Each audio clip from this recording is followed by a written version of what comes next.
When you start a new project, typically you need things like a domain name, hosting, things like that. When I choose hosting, I pick mine for the options it gives. I like to know what I'm getting and set things up just how I like them.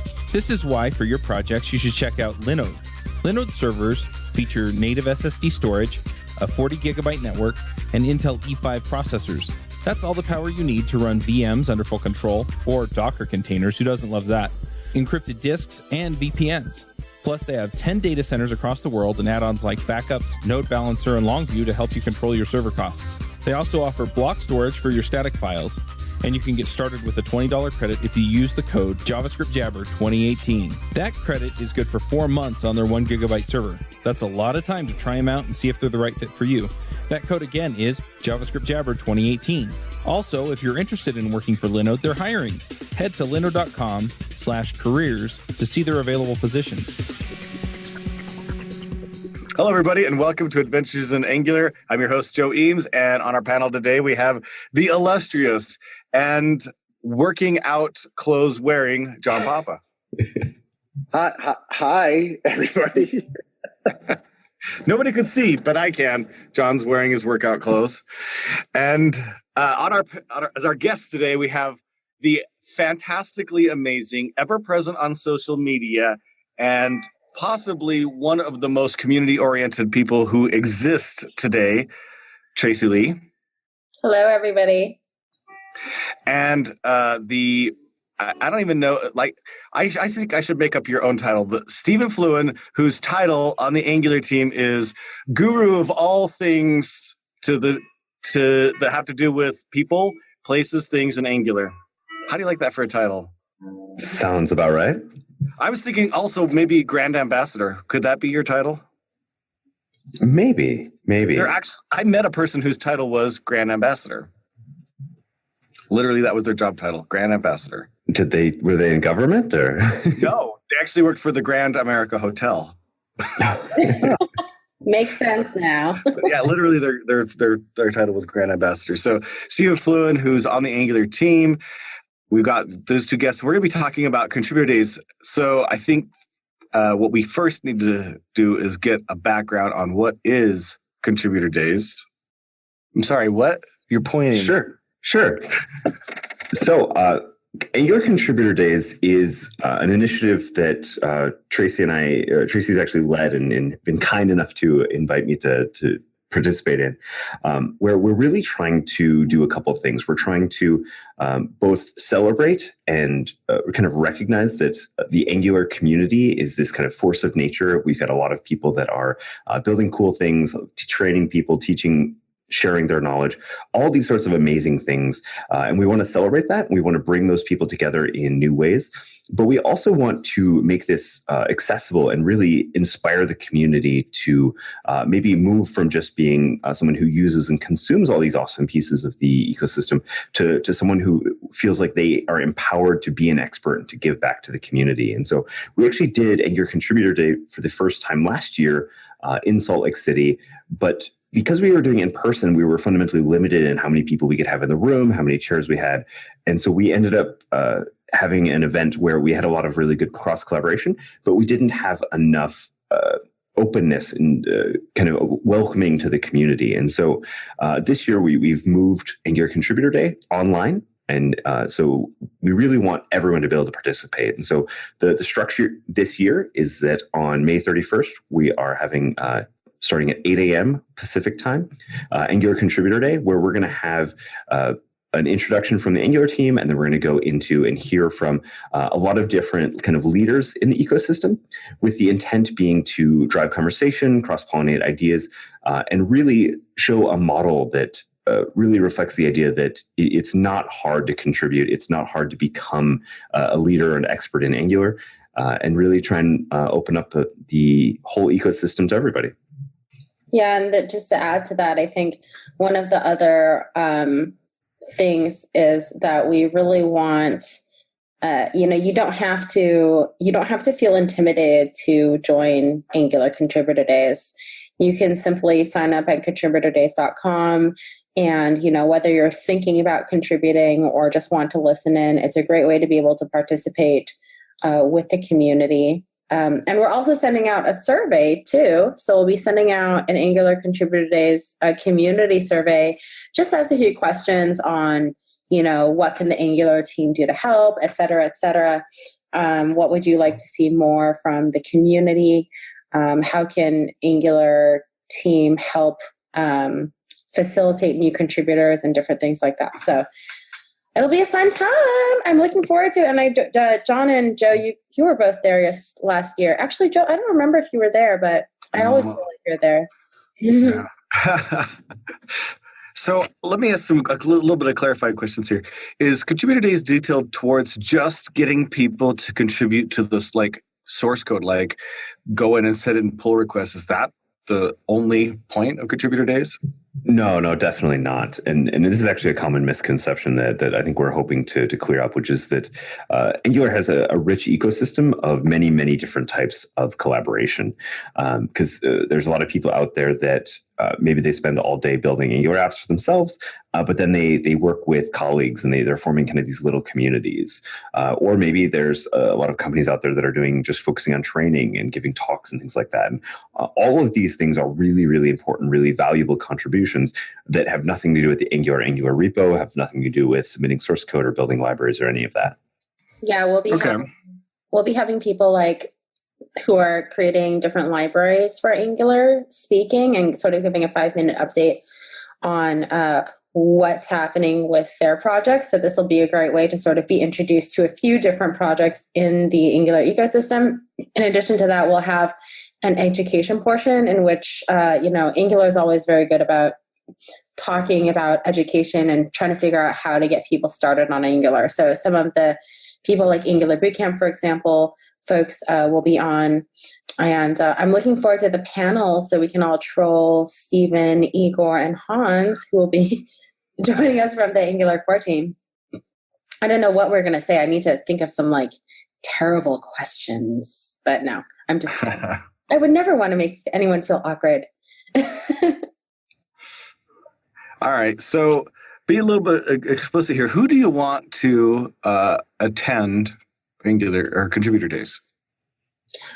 We really want everybody to, right? I mean, I think one of the great things about the Angular community that Stephen always preaches and sort of like riffles down everywhere. I mean, even if you look at Brad Green and how he always says that you can sit with us, like there should be less of a distinction between people who are speakers or people who are writing the different libraries or the core team, but the whole idea that Angular as a whole, as a community, it's just people, and it's just like an awesome place to get just to learn, and I think like learn from each other.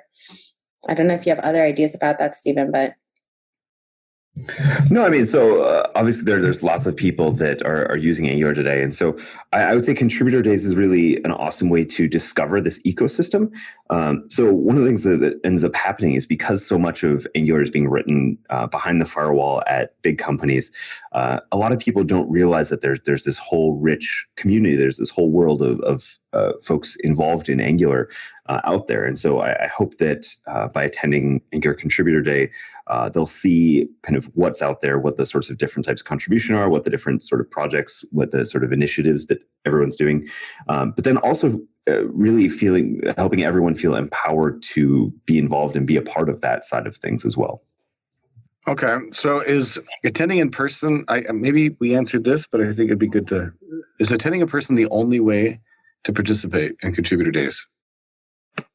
No, it's actually all online. So because last year we felt like it was too much of a closed room and we could only have a certain number of people attend, we decided to make it all online. So it's going to be live streamed online, 8 a.m. Pacific. We tried to find the best time zone for everybody to attend. So sorry for the people that we left out. But the other great part is it's fully recorded, right? So anytime you wake up or anytime you want to sort of refer back to Contributor Days, you can.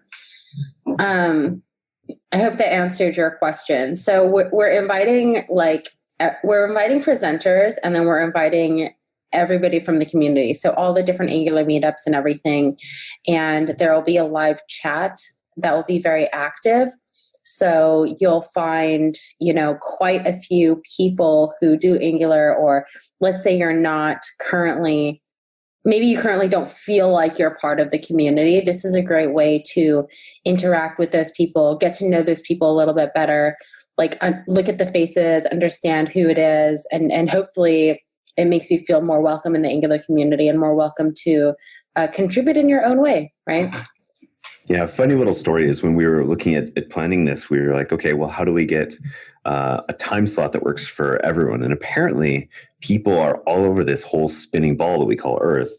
And it's very, very hard. And so I think we tried to hit as many times as possible, but couldn't find one that works for everybody. It's funny. I have a lot of meetings, for example, with our GDE program, where we actually have one meeting at like 4 a.m. and then another meeting at like 11 a.m. just to make sure that everyone is covered. But we couldn't do that with Contributor Day. Yeah, so the first one I went to, was it last year? You mentioned in Salt Lake City. That was good. I love that you're doing it online though this year. And the time zone thing, you're right. It's tough. Because how do you find a time zone that works for people in Asia and Europe at the same time? It kind of gets difficult to do, but you make the best of what you've got. Is it going to be recorded as well for people to look at it afterwards? Yep, fully recorded. So I think it'll be nice. I mean, the other one was fully recorded too. So this will be a little bit easier, not having like 16 cameras and I don't know how many audio mics trying to like stitch together all that video. But you can actually go to contributordays.com and look at the previous Angular contributor days. So we're doing this for trying to do this for a lot of the JavaScript ecosystem. Like we'll be having Vue contributor days, React contributor days, RxJS contributor days. But I think the interesting thing about the event is that last year we sort of asked people what they wanted to talk about, and this is going to be kind of the same this year with this community survey, right?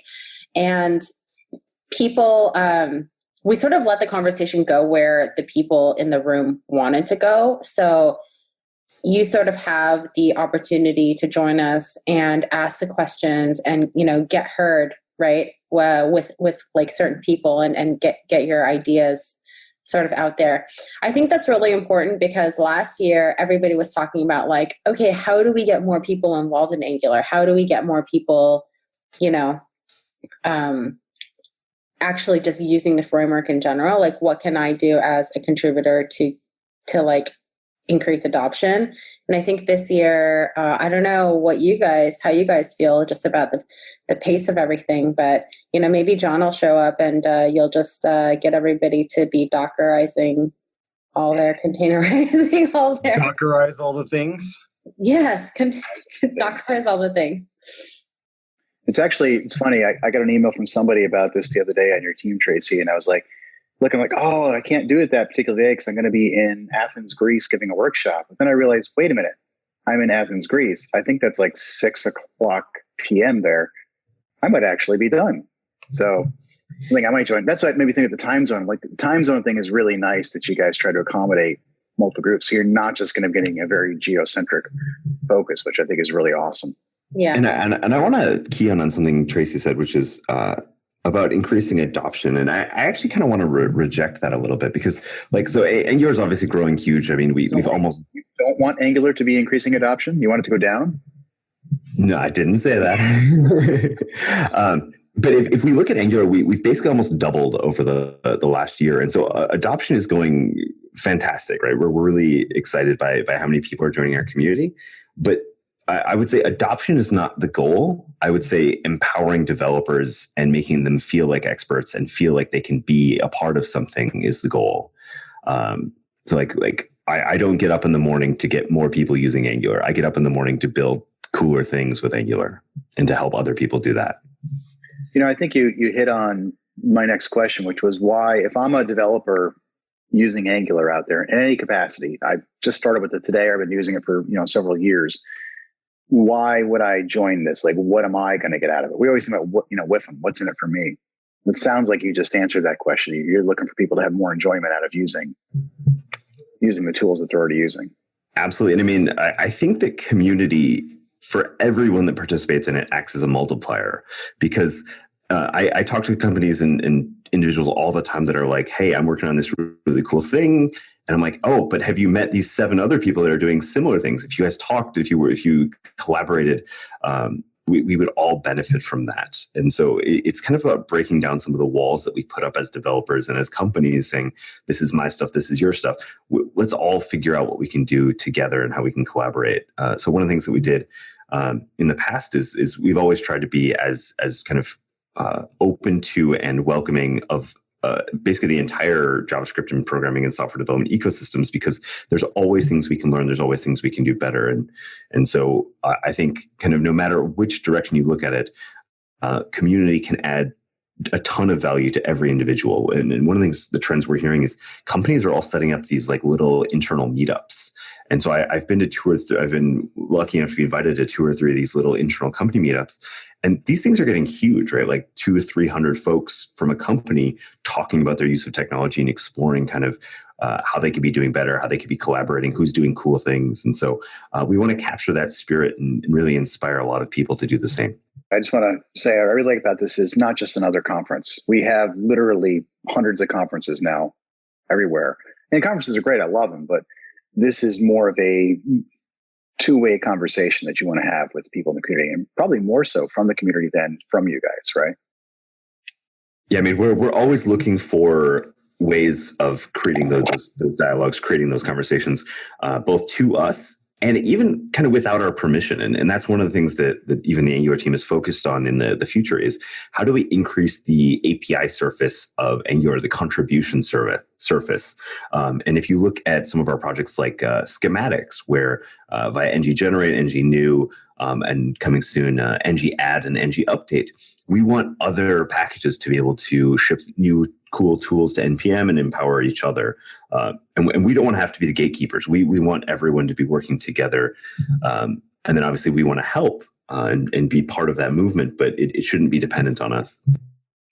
Yeah, you say that, but then it's funny because like a lot of communities and core teams actually say that. And then you guys say that and it's better because you actually do, like you do want that structure of, okay, if you're going to do this, be nice. Okay, if you're going to do this, here are sort of the standards of how we treat people, which I think Sure. right? No, you're absolutely right. I mean, maybe facilitator is a good term or a moderator sometimes, because I think without our focus on code of conduct, without our focus on respect and making it the community feel welcome for everyone, I think we've all seen online communities that are not as healthy and as successful as Angular. So we're definitely going to be here to defend that and to defend our the people that are part of our community, but at the same time, we need their help, right? It's not about us; it's about them. And that I think it's a really healthy balance, because I've seen other communities be like, no, you cannot do this without my permission. You cannot have a meetup without my approval. You cannot have a conference without my approval, and Angular is sort of, I remember the first time I asked Brad Green for Angular logos, or if there was one, he's just like, here's all the raw files. And I was like, wow, this is so open and just I trust you, and that's a really good feeling. And it really encourages people to do more. Like one of my favorite projects, I think, in the community right now is NG Girls, and just seeing that as something, super small that just sort of started. And then all of a sudden everybody's sort of taken that and really embraced, getting those at almost every single conference these days. And is that from Shmuela Jacobs? Is she the one who started that one? Yes. NG Girls? I'm pretty sure, yes. Mm-hmm. Yeah, she's done a great job with that. I know a lot of other people involved in it now, but that's a great program. And others have spun off that. Like, Jen Looper started Vue Vixens recently, which is the same kind of review. I love this stuff. Yeah, and I love the example of the logo as a good example of how we try and do things, where we did this logo, we released it Creative Commons, and now kind of meetups all over the world have all taken it and done their own spin of it. So, for example, Angular New York just created a new logo where the A is then an apple and it has a nice little green leaf coming out of the top of it. And I just love those things. That's my favorite. I really like that one the best. I saw Igor wearing it, I think, at NGConf. He's like, what is it? I was like, it's an apple. What does it mean? It's like, big apple. It took me a second to figure that out. Stephen, what about your Angular team's just sort of involvement in other communities? I think that's also a very unique part of what Angular in general tries to facilitate. Going to build, for example, or going to other sort of non-Angular specific conferences. What are the goals there from the Angular team? Sure. I think it's a couple. We both want to welcome new people in our community, but we also want to learn. I think that it doesn't make sense to do anything in a silo. And so being present in the community, being present in other communities makes us better at what we do. Because it's very easy to fall into kind of the trap of spending all day working on your framework, your platform, and focusing on your piece of the puzzle, but kind of grounding yourself, meeting people in person, hearing about their experiences, their perceptions, as well as the things that they're excited about, obviously makes us better at doing the things that we are doing. Need to create a complex enterprise Angular application? Angular Bootcamp is an intensive 3-day workshop class to learn the basics of Angular through sophisticated techniques for real-world applications. We target Angular 6 and the recent versions, with much of the curriculum is suitable back to Angular 2. Or go beyond the 3-day class with a consultation or project launch with Oasis Digital, the team behind Angular Bootcamp. We can assist your team or launch your project with advanced Angular topics including scalability, data flow, state management, full stack product design, and more. Contact us for a private class at your location or buy a ticket for public classes in various cities around the U.S. and occasionally in Europe. Online live instructor training is also available at angularbootcamp.com.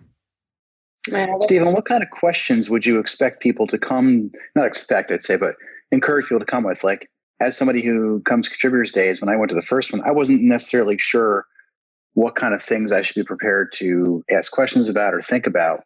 You got any suggestions for people who might want to join? Sure. I think there's going to be a whole spectrum of people attending. So I think there's going to be people who have never published a line of code open source ever. They've never talked about their passions in technology ever. For them, if they have questions about how did people get started, I think those are always really interesting, because looking at someone like a John Papa, for example, hearing how you got into the community, how you kind of your journey to where you are today, anyone can follow that. Maybe you'll disagree, but I feel like that there's just a lot of kind of inspiration in terms of opening up to that like there's a first step that everyone takes. And that's really exciting, because it's really just as easy as choosing, hey, this is one of the areas I'm interested in, this is one of the directions I want to go. For people that are already maybe doing something, maybe you've built an Angular library, you shipped it on GitHub, I think there'd be a lot of welcome questions about, hey, how can I promote my community library? How can I make it more maintainable? How can I get collaborators? How can I do all these sorts of things? And then obviously there's people that are already hugely successful in this world. And then hopefully they're asking back to the community, what could we be doing better? I think a great example of that is somebody like Mike Brocky. I think he's amazing. And thinking about when I first started talking with him, how he was a community member who just wanted to kind of help out, create the CLI on the side, had a little interest and made a few pull requests and issues. And to see what he's doing today with the team, I just think that's amazing to see how 2 years time, I think that's what it's been, how much he's grown in that Angular community and become a presence there. Absolutely. I mean, I would personally love to hear more about Tracy's story about how she became ruler of all things JavaScript across the whole web. Tracy knows everybody too. It is kind of funny how I've sort of, but JavaScript's interesting because everybody has all these little groups, right? And you typically belong to the React group or the Angular group or the Vue group or the whatever, like the Docker community, let's say. And I love the idea of just bringing everybody together, because I think if you can get enough, I mean, this is kind of why I love the idea of contributor days last year. And we decided to sort of, spend our time doing it, because I feel like if you put enough people in a room together who are smart and excited and passionate about things, then really amazing things tend to happen. So, last year with Angular contributor days, somebody was like, okay, let's start the community. There was like some community initiative that happened, or RxJS contributor days, for example, Igor and Rob came from the Angular team and was like, if you don't fix the bundle size, we're going to create a little other, we're going to fork it and create our little own. And it really pushed Ben to get, sort of like the changes that you've seen in 5.5 and up as of late. So I think that's been really cool to watch. How did I get involved in JavaScript? I don't know. I just sort of like show up and get excited about things and want to help people. So that's really where I always come from. But specifically with Angular, people just kept inviting me into the community. And all of a sudden I went to an NGConf, and then my life has never been the same since. So I'm going to build my first Microsoft Build conference because a bunch of people invited me. And I'm maybe scared that I'm going to, because, you look at Angular, I came from the Ember community. You look at Ember versus Angular, and I don't know how much larger it is, but maybe it's 10x, 50x, right? Just in terms of how much is happening in the community. And then you look at Angular versus .NET, and your head kind of explodes as to how crazy prolific .NET is in the world. So holding on tight. So you said a little bit earlier about breaking down the barriers between various groups, right? Yeah. So I got a little bit of a question here, and that is, are you basically just going to be introducing everybody to Stack Blitz? I love Stack Blitz. Oh my gosh. Their stuff is so cool. Like the amount of things you can do and barriers options that it gives you is pretty awesome. They will be presenting as well. Eric's will be coming and just giving a 5-minute update on what's happening with Stack Blitz, which I think will be pretty awesome. But yeah, the embracement, especially from Angular of Stack Blitz, and how quickly the docs changed to have all the examples using Stack Blitz was kind of an amazing thing to see. But Joe, you're doing Framework Summit, so you're kind of doing the same thing, right? I feel like this year is sort of this, there's this unification thing wanting to happen within JavaScript. So Node Interactive, for example, just became JS Interactive. Node Summit, I'll be hosting a framework panel there to sort of bring that stuff to light. And then Joe, you're doing Framework Summit, right? Which is you're helping out with that too. Yeah, exactly. So I feel like I'm involved in all the organizing committee. Yes, I'm involved in all the agnostic things, or the gathering of everybody. If you're framework agnostic, are you basically saying you don't really know if there is a framework? Is that because I know what religiously agnostic means? You're not sure. There might be a framework, but I don't know if there is one. Yeah, that's true, right? Now, that's funny because I never thought about it that way. Have you, Stephen, John, do you guys use the word agnostic at all? I do. It's whether or not you believe there's a framework God, maybe. The framework God. Who would that framework God be, Stephen? I don't know. Maybe I'd vote for one of you guys. I'm going to say John Rizig. I think it's kind of more like more like the Greek gods in mythology, where you've got a god for each type of framework that's out there. Maybe Mishko is kind of like Apollo, and this could go off the rails. Sorry. Yeah. I try to do it though. I try to in general, I think not be tied to a certain thing. So I try really, really, really hard, and it's very hard to do so, to sort of have even keel of all the technologies. So, not be an expert in any, but I I definitely feel more comfortable in Angular. And sometimes that makes me sad because I wish I was even, equally comfortable in Angular and React and .NET. But, Don't be sad. Yeah, don't be sad. I think it's good to know a little about another one at least. Just like learning multiple languages and being a polyglot, that's kind of nice too, right? But I think knowing, like, I've been learning a lot about Vue over the last 6 months, and I really like it. And it's actually helped me appreciate some things in Angular more and some things in Vue there's doing. I see similarities to that and to Knockout and to React and Ember. It's really neat. The downside of that is when you're learning something else, you're not spending time learning the first thing. So sometimes it's hard to keep up with both. And then you turn around and you're like, wait, what happened over here? I was looking at Vue and Angular after a week, made 7 changes. Exaggerating, but looking at it going, oh, what happened over here? I can't keep up. The worst part is when somebody writes an article like me about Vue and a blog post, then I get, a bunch of hate mail going, what? You don't like Angular anymore? What are you doing? That's horrible. It's like, no, I like everybody. Yeah. I think that's the beautiful part about just any of the collaboration stuff that happens. Like, whether we like it or not, core teams especially, or, speakers, it's anybody who sort of like represents or speaks about JavaScript, whatever, like there's so many people that sort of like look up to that, right? So like as much when you're a leader as possible, just sort of showing that like, hey, there is cross collaboration, yeah. JavaScript is one. We are all doing front end work. It's okay. We all talk to each other. I think that's a really cool shift that I've sort of seen in the past, maybe just even 2 years, right? So it's getting there.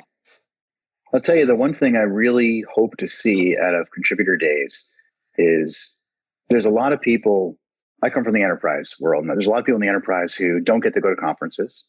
Who are amazingly brilliant, are doing crazy unique things and really awesome things with tools like Angular. And they don't really get a chance to interact with the community as much because of either corporate policies or timelines or just, they've got other things they want to do like family, right? And having something like this, you're bringing it to their home or to their work office where they can spend this time right from where they are and not only listen to people speak, but also contribute back. And sometimes the best things come out of those people who are, developing something amazing with Angular and getting it up here. What does that symbol mean, Stephen? That was a heart. It was a heart. I was gesturing to John with a heart because the sentiment, I totally agree with that. And I share the hope.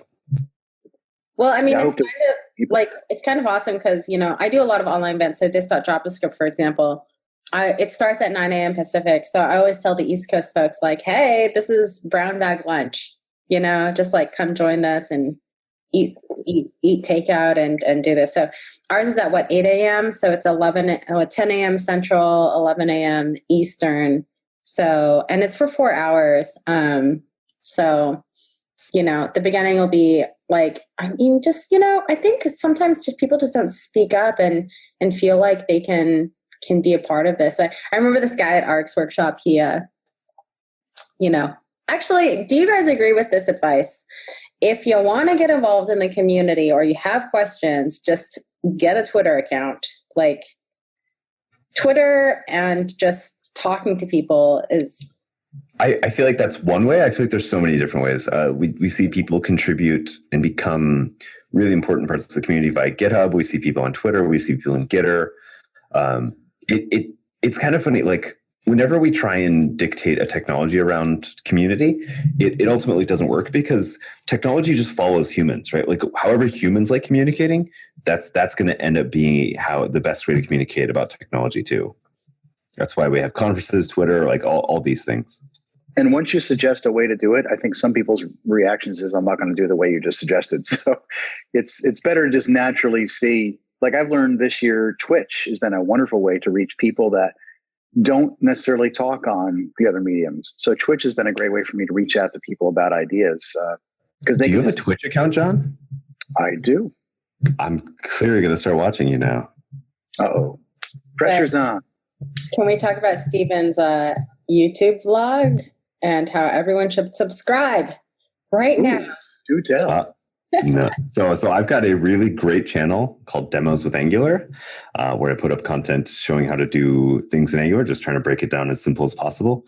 And then I have another channel with 7 subscribers with terrible everyday content about me mowing the lawn and cooking dinner. I've always been curious about this lawn mowing. I see my neighbors doing it. So yeah, Stephen, make sure you provide us a link to your YouTube channel so we can put that in the show notes too. Yes. Okay. It's like that one time I created a Fempire list and all of a sudden women were getting like 400 followers and they're like, what's happening? Stephen, you're going to do the same thing. How do I create a Fempire, Tracy? That's what I want to know. I'm not sure. I'm still trying to build mine. But how awesome is the Contributor Days going to be? There's my final question. And how about like, where do people learn more? Just to follow up with that too. Yeah, where do you find so that you can be aware of it, know that it's going on, and be ready for it, get notifications, that sort of thing? Well, so you asked how awesome is Angular Contributors going to be? I hope very, very awesome. So if you want to come and be inspired to grow your involvement in our community or hear about some of the cool projects, I think Contributor Day will be a really great place to do that. And you can sign up to both attend, participate, be part of it on contributordays.org.com. Contributordays.com. Mm-hmm. Contributordays.com. With 3 Z's. I'm just kidding. Awesome. Contributordays.com. All right. Well, let's head over to picks. John, you want to? Do you run your own freelance business? Or maybe you're thinking about picking up some business on the side?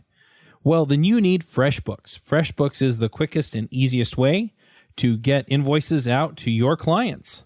It's easy to use. It works anywhere, available from any device on the desktop, iPhone, iPad, Android, and all of your data is backed up and secure. And it makes it really easy to get organized and get paid. You'll be tracking time, logging expenses, and invoicing your clients in no time. You can also save time billing, freeing up several days per month to focus on the work that you love, and you get paid faster. FreshBooks customers are paid on average 5 days faster because there's a link on the invoice that says pay me now. And it's a great way to grow your business. Plus, FreshBooks is offering a 30-day trial. That's right, 30-day trial if you try them out. So go to gofreshbooks.com/devchat and enter devchat in the How Did You Hear About Us section. Once again, for a 30-day trial, go to gofreshbooks.com/devchat and enter devchat in the How Did You Hear About Us section. Sure. I'm going to pick, I don't know when this is going to air, but I'm going to pick a bunch of workshops and things I'm doing over the next month. For some reason, I overbooked workshops next month. So I'm doing VS Code and Angular in Atlanta in the middle of May. I'm doing Angular workshops and VS Code workshops in Athens, Greece, and Oslo, Norway in June, early June. I'll put links in the show notes if anybody's interested in learning more or just kind of hanging out and talking Angular at some of these. Definitely interested in talking to people. Love doing workshops. You learn so much, not only from the workshop, but I learn from the people telling me all the cool ways that they're using Angular and the technology. So really looking forward to that. Awesome. All right, I'll go ahead with my pick. So I've got like one pick. I've been picking this over and over again because I've just been enjoying it so much. And it's a book called Barking Up the Wrong Tree. And it's basically just a book about success. And it was a great book for the first, 7 chapters. And then the final chapter became this absolutely amazing book. One of my favorite books for the last several years. So I highly recommend it, Barking Up the Wrong Tree. It's basically just a big book about what success is and what it means and how to achieve it, etc. Stephen, how about you? Sure. So with our impending 6.0.0 release, I've been pointing a lot of people to a site that we built, update.angular.io, which tries to break down what does the release mean for you? What do you need to do as a developer to adopt it, depending on the complexity of your app and the sort of capabilities you're using. So it's trying to be an all-in-one guide to staying up to date with Angular, and we want to make it better over time. So give it a try. Let us know what you think. And I will do my pick. I'll do a few of them. So number one is John and myself are both on the is it called the organizing committee of Framework Summit that Joe is hosting? Yeah, organizing committee. There you go. So, being nice to us. I didn't know we're actually on a committee. Cool. A council, quorum. yes. Well, so we're excited about that, but even more importantly, the CFP just opened. And Joe, I've been having some questions asked about when the CFP closes. It does say on it for anybody that needs a reminder. I'll tell you now, and if you forget, you can just see it on the CFP. It's closing in basically 6 weeks, so about June 17th, which is I think a Sunday, is the closing date. And then the other thing is Node Collaborator Summit that is run by the community. The first one is going to be happening right before JSConf EU. So if you're going to be in Berlin for JSConf EU and you use Node, you should definitely check out the Collaborator Summit. If it's on GitHub, so if you just Google Node Collaborator Summit, you should probably find the link on GitHub. And then in addition to that, in October, the JS Interactive is happening, which was previously Node Interactive. So definitely join in Vancouver for that. And there will also be a Node Collaborator Summit. So there's just so many great opportunities, I think, these days to get involved in technology. And, you don't have to make technical contributions to be an amazing person. So don't feel like you have to be the best developer to participate in some of these things. Just come and show up and see how you can be helpful. Are you still muted, Joe? Hey, look, I'm muted. I can talk all the time all that I want. And the mute doesn't really do much for everybody, does it? All right. Thanks so much, everybody, for being on the show. Stephen and Tracy, as always, you guys are fantastic. And we look forward to seeing you on the next time whenever you come on the show for something equally amazing. And thanks, everybody, for listening. We'll see you in a week. Peace. Bandwidth for this segment is provided by CacheFly, the world's fastest CDN. Deliver your content fast with CacheFly. Visit CACHEFLY.com to learn more.